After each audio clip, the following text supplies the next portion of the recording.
cross-border rails and all these sort of super infrastructure projects. But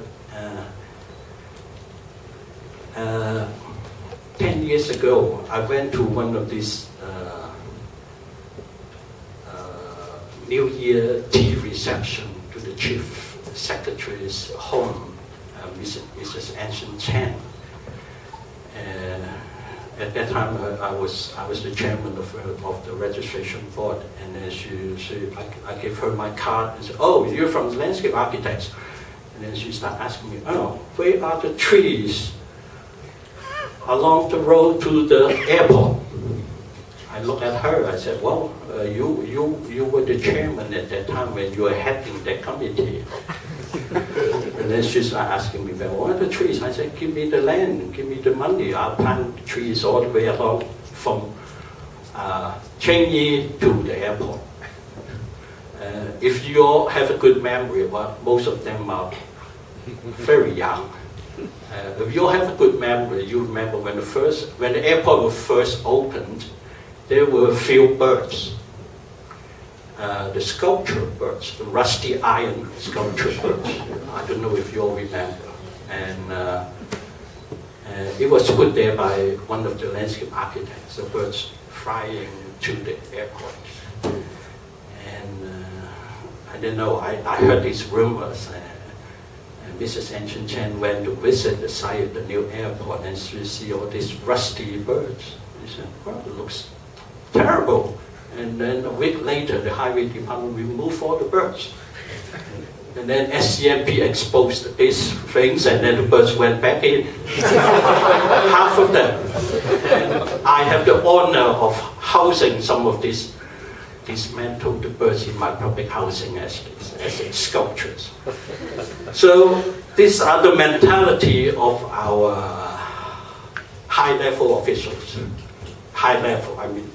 Top-level officials. So we do need a policy from the high level, not from us, not from the university. We could just keep pushing it, and the guys sitting here could keep pushing it, but I think that there's something we can do to push forward for landscape policy, for the betterment or the physical environment of Hong Kong. We're looking at the physical side.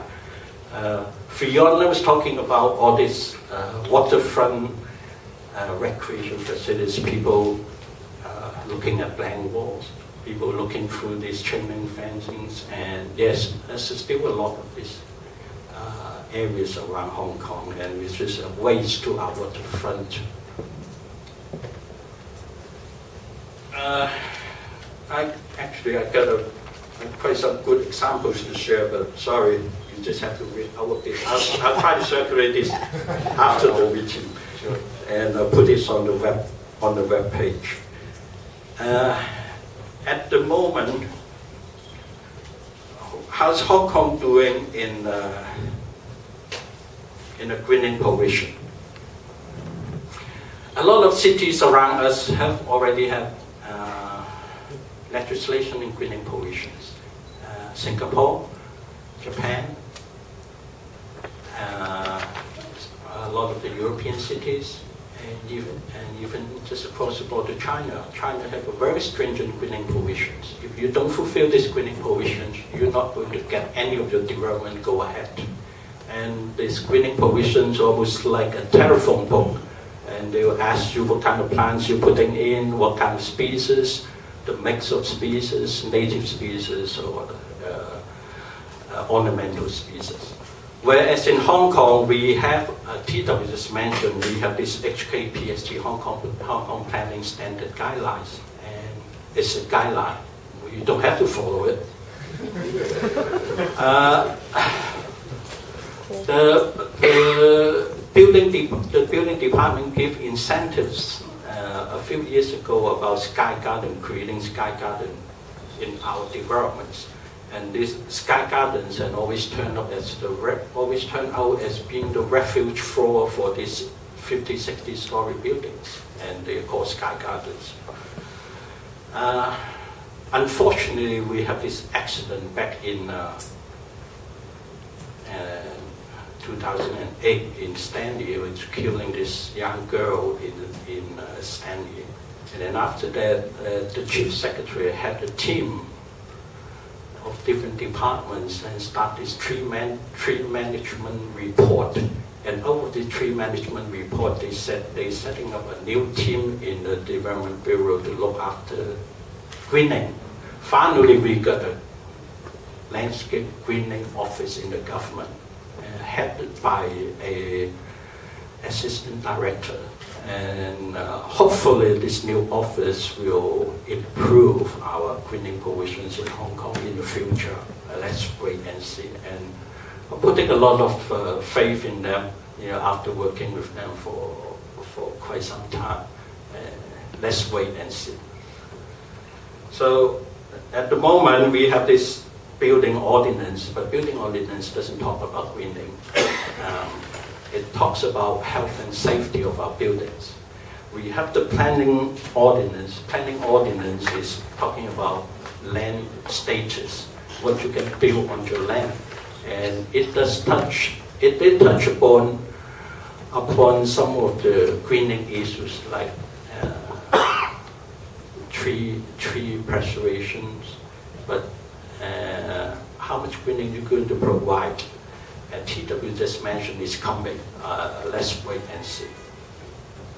HKPSG we talked about, and then there are also different government guidelines and technical circulars asking private developers and any developers in Hong Kong to provide green networks.